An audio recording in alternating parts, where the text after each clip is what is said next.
Life in the Universe, Part 2, Chapter 13, God and the Greater Community, as revealed to God's messenger, Marshall V. N. Summers, on June 13, 2008, in the USA. Eventually, all the religions of the world will have to reconsider their beliefs and their positions regarding God in the light of the greater community. You must ask yourself, what about God? Where does God stand in this larger panorama of life? And how is the reality of God different from how God is conceived of here on earth? God of the greater community is the God of all who live in the greater community, not just the God of humanity. This one tiny race is just one small beautiful world, a world that is like a grain of sand on a beach that extends as far as the eye can see. God is the God of other beings, countless races of beings very different from you in appearance, in awareness, in attitude, and even in the nature of their intelligence. This is their God too. What God has created in them and in you is the power and the presence of knowledge. That is what makes you united with all intelligent life in the universe. But God has also created the evolution that has created your unique physical vehicles, your body and your intellect. God has set into motion the forces that have established these as well. This is a very different perspective than thinking that God is the God of one people, one race, or one world. That is like a God of one tribe, and this must be a very small God.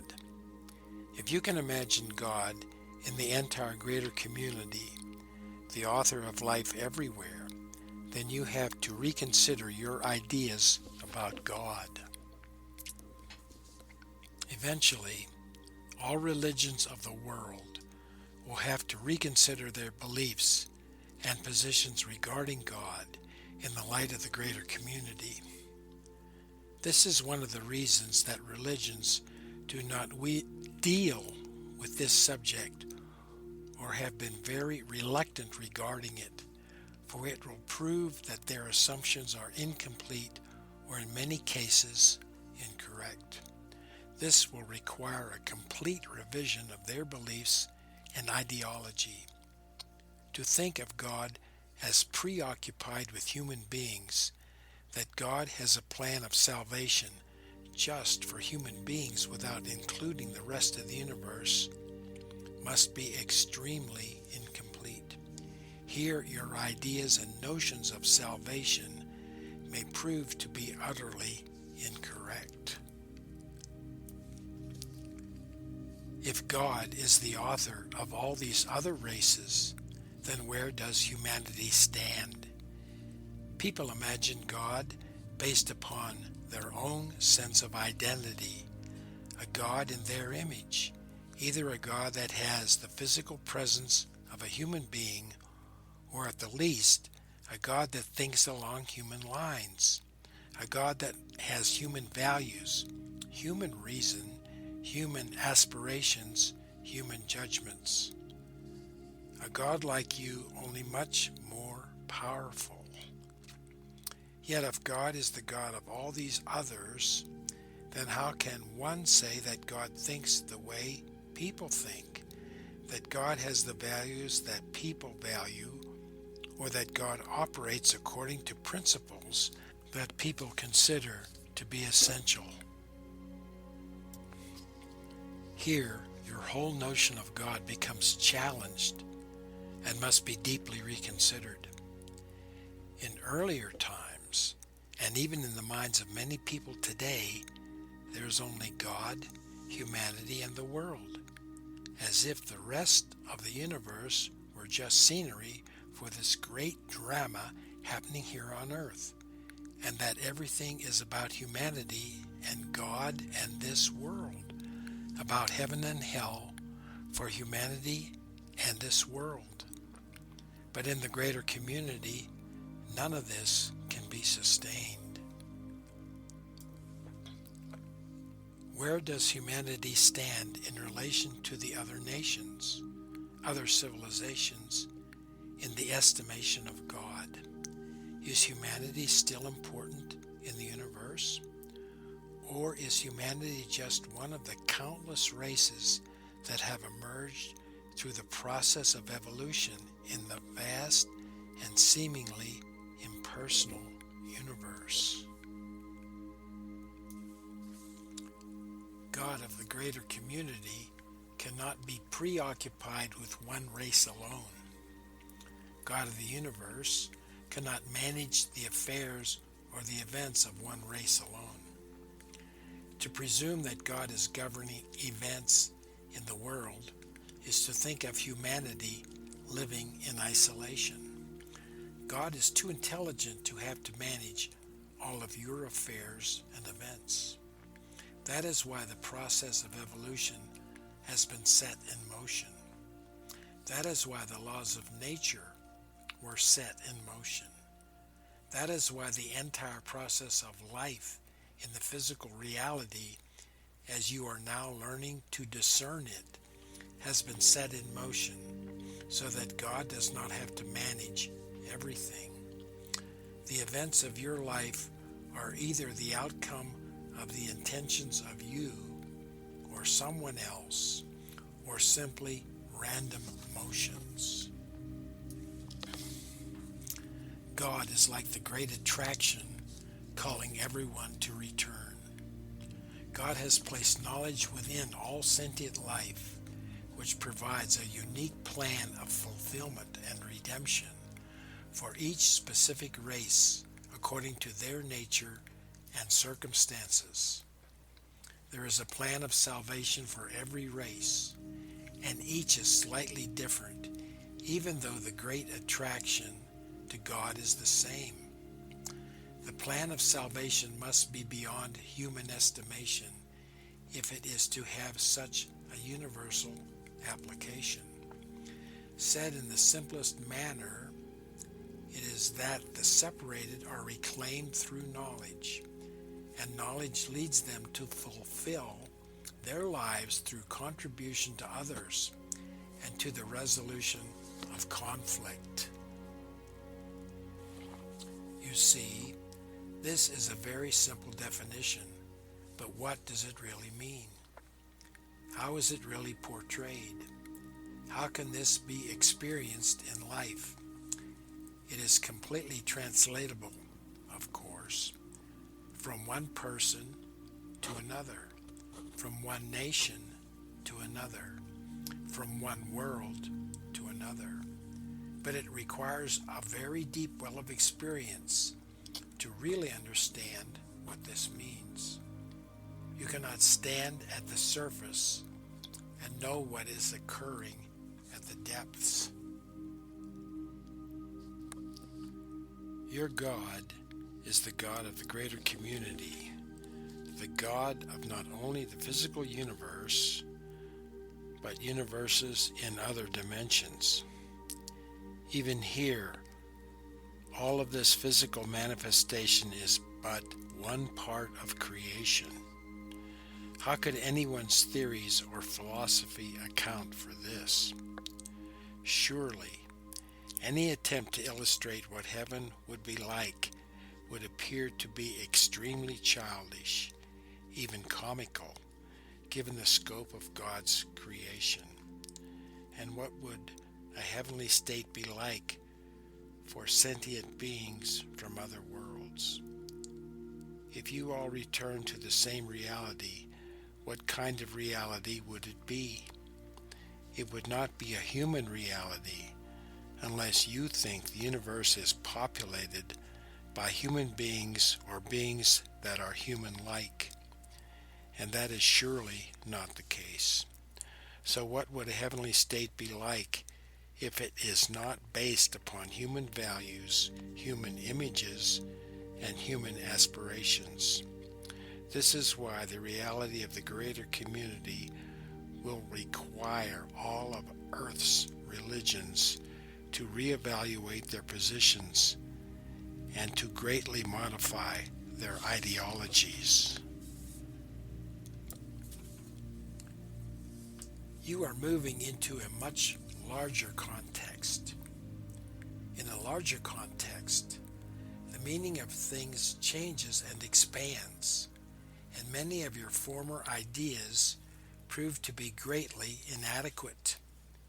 Yet to say that God is unknowable is only true in terms of your ability to create concepts, to conceive of God, or to give God an image.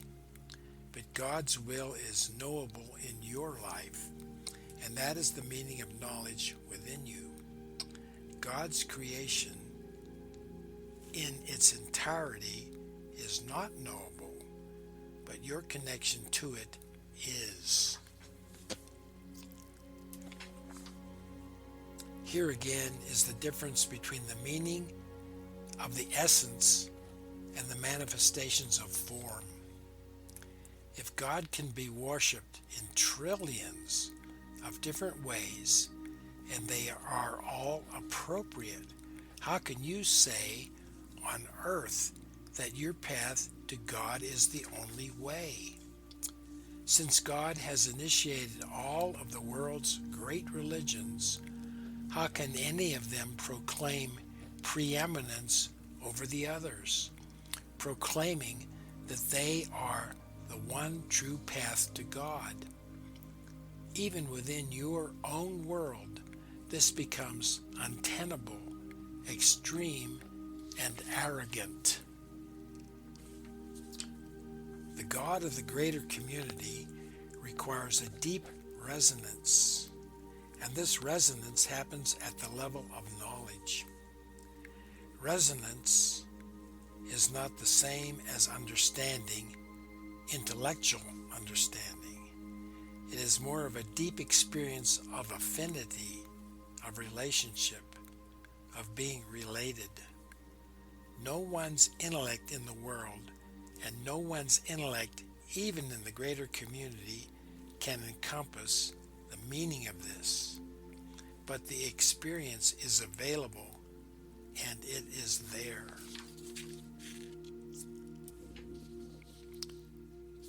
There are some people in scientific circles who can only accept God as being nature itself. But nature is the manifestation of form, not essence. And in the greater community, it has been discovered that there are two overlapping realities in life: the manifestations of nature, the evolution of worlds, the evolution of life, which seem random and chaotic without specific design or focus, overlaid by the harmonizing power of the unseen forces of the universe. This stimulates and directs a deeper knowledge that resides within all sentient life. This is uniform. This has intelligent design. This is focused and has purpose and direction. In these two overlapping realities, to say that only one is God is incomplete.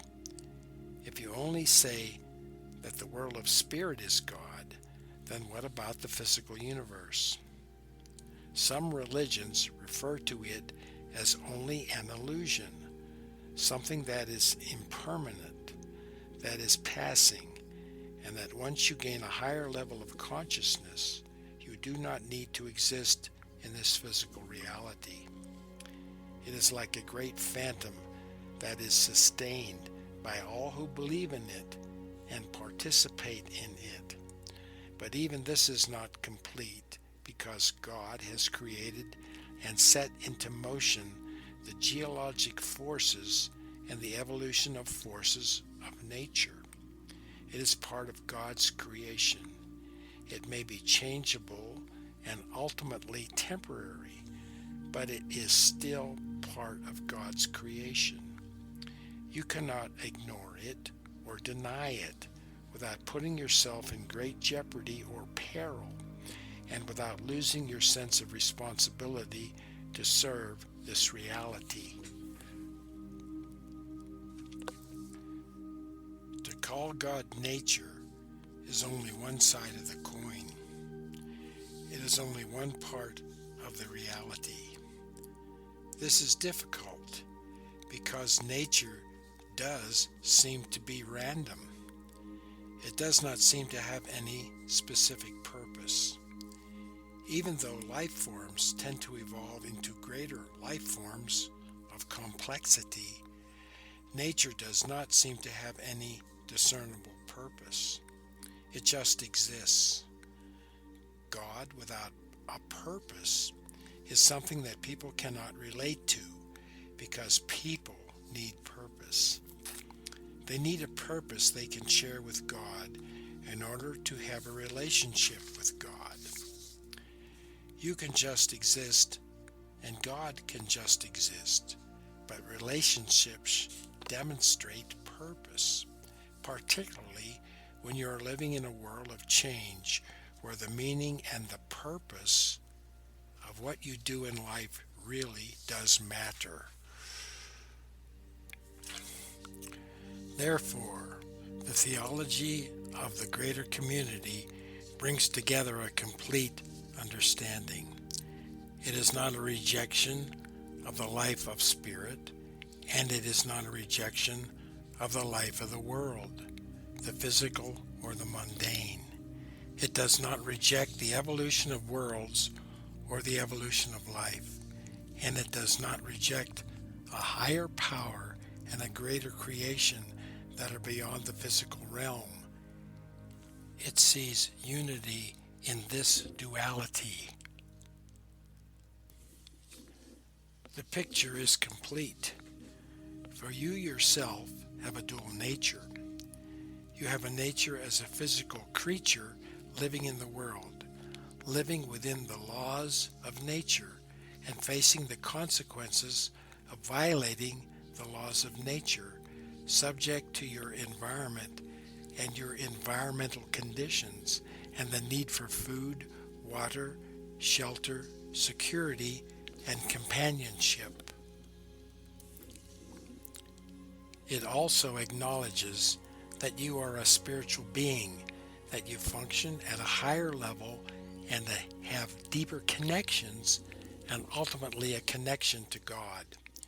You have the ability to see and know things beyond the limits of your senses. You can conceive of the future and the past, and you can see the processes of evolution. You have the ability to understand life at a greater level and in a larger dimension. Yet, you suffer over your initial conflicts. You are afraid of death and change. You live in anxiety, and your behavior can become erratic and destructive because of the conflicts that exist within you. While you have power, you are also very vulnerable, vulnerable to error, vulnerable to conflict, and are capable of producing great harm. If you say that God lives in the heavenly realm and then there is the world, they are not the same. If God is the author of both, how can this be? It is full of contradiction. If God is the author of the world, then God is the source of everything that happens here: error, destruction, cruelty, and war. In the greater community, these tremendous problems in understanding have been suppressed by those who are advanced in the way of knowledge, in the realization and experience of spirituality, and in recognizing the inherent harmony and purpose of this dual reality that exists within you and throughout the universe. This represents God's plan, a plan that is greater than your society or your world, greater than your intellectual capacity.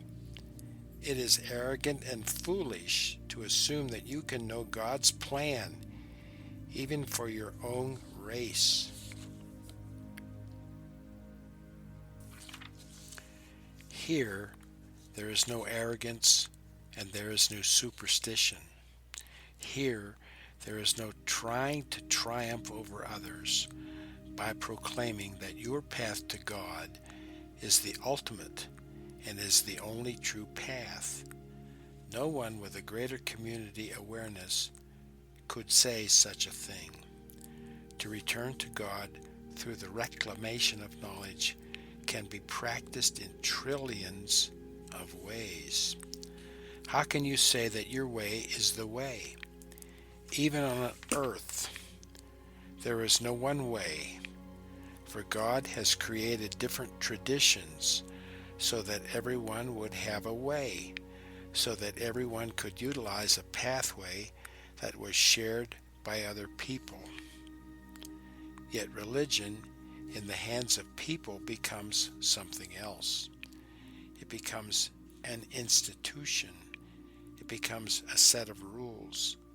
It becomes stories from the past and the worship of individuals. It becomes something else. Do not worry. The same mistakes are made all over the universe, often with even more terrible consequences. But there is a fundamental harmony and purpose to the physical reality and to the spiritual reality and to their inherent relationship with one another. It ultimately has to do with who you are, where you came from, why you are here, and where you are destined to go. This holds true for sentient life everywhere, regardless of the vast differences in appearance, environment, and understanding. Words cannot express this fully. They can only give you an idea. Knowledge within you will carry your life into new expression. If you can follow this, if you can learn how to follow this and learn the wisdom, you will need to carry knowledge into the world where it is unknown and often unwelcome. This will begin to show you the power and the presence working in your life. Whether you are religious or not, whether you visit a church or temple or not. God's plan is not dependent upon human creations, but it can work through human creations to great benefit. This is bringing a greater community understanding into the world. This is correcting many errors and opening many doors. God of the greater community is not in the business of managing everyone's personal life or arranging everyone's personal experience or creating miracles for everyone. God is the great force that attracts. It is those who serve God, both within manifest life and beyond manifest life, who bring this attraction into the awareness of those who live in physical reality and who support such individuals in receiving this experience and allowing it to take hold in their lives.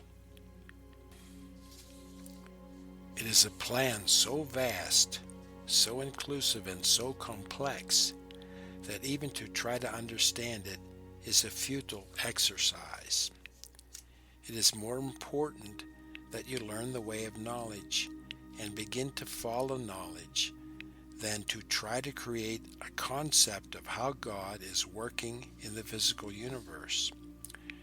Trying to understand that which is beyond understanding is an attractive proposition for many people, but it does not produce valuable results, only conflagrated ideas and immense theories. Reality happens at another level, at a deeper level beyond the intellect. You are not here to try to understand God, but to follow what God has placed within you, to follow and receive what God has placed within you to receive. This is a greater community understanding brought into the world. It is direct. It is fundamental. It is without massive complexity. It does not require tremendous sophistication, but it does require wisdom, honesty, and a determined approach. God of the greater community does not give special attention to one race, but the plan does accelerate in races that can begin to gain the freedom to experience and to express knowledge. This focus accelerates in individuals who can begin to experience and to express knowledge. In the greater community, there is no judgment day. That is a projection of human grievance. People want God to judge others who they themselves cannot stand, who they reject, or who they hate. They want God to exact punishment that they are either unwilling or unable to exact themselves. They want justice, and they think they know what justice is, and that God will exact this justice for them.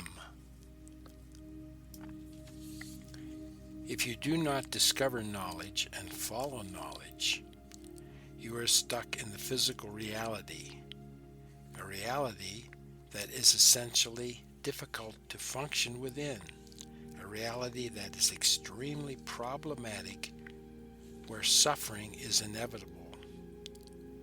God does not dispel your grievances, your hostilities, and your ignorance.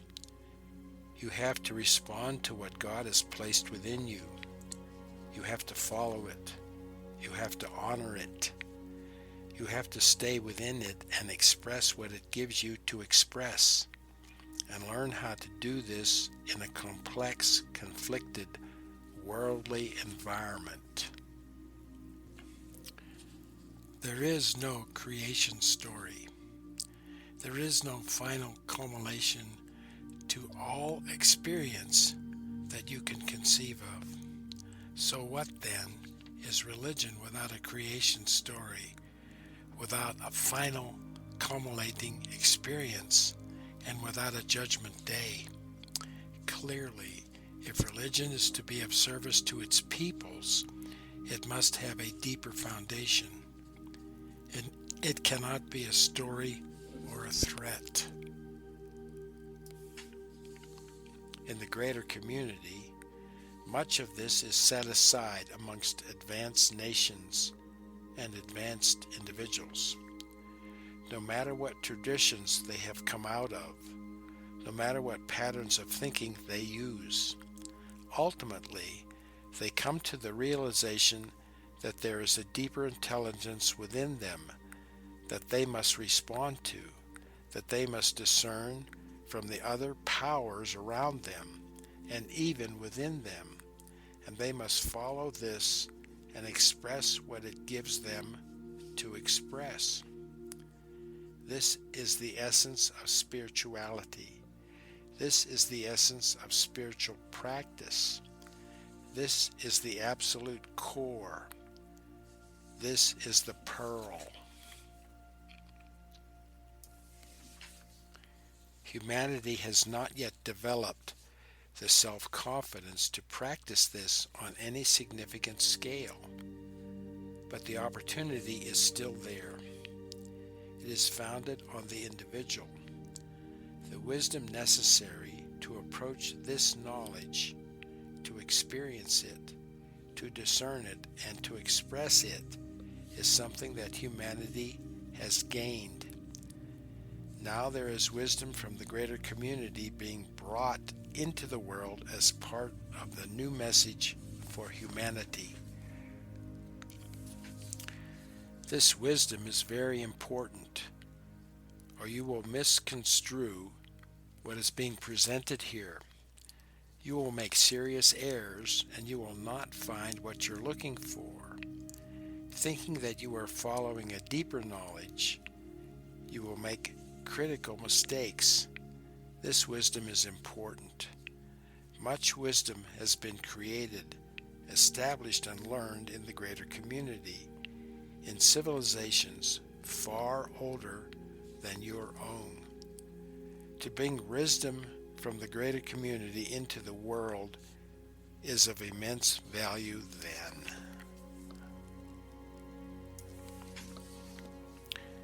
God of the greater community responds to knowledge within you and responds to your intention for knowledge and your experience of knowledge. If you are destructive or foolish, you will miss your great opportunity. But you are still stuck in physical reality. Where else can you go? Perhaps your life will become more miserable and more hellish, but you cannot find reprieve from physical life. After a while, you would want reprieve.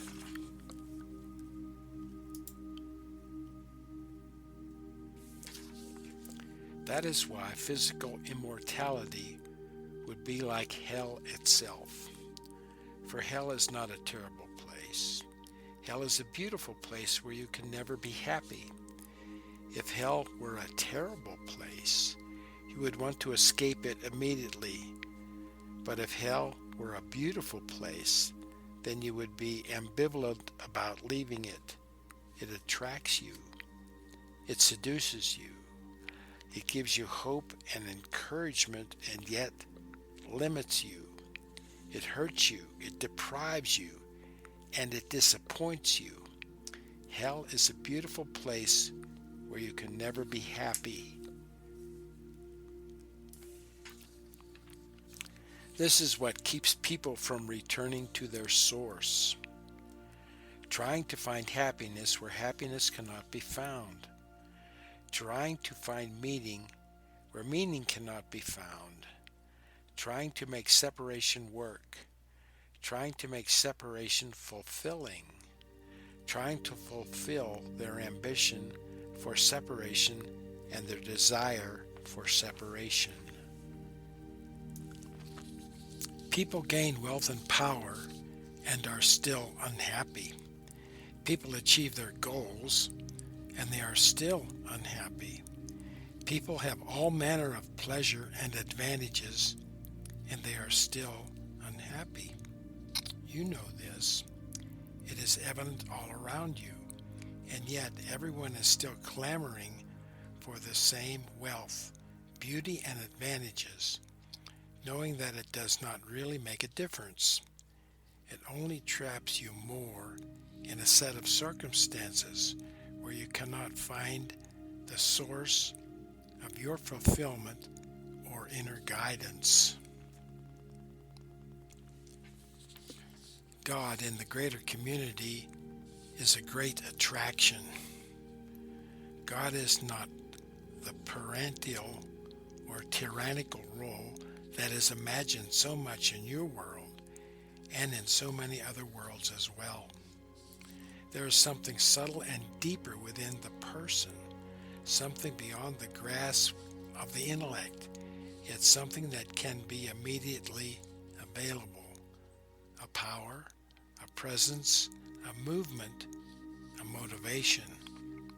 In the greater community, it is called knowledge, because it leads to the ability to see, to know, and to act with power and integrity. Religion, when it is distilled down to its essential elements, is about knowledge and the way to knowledge. This is what the greater community has discovered. This is what humanity must now cultivate and come to understand. This power and presence lives within you.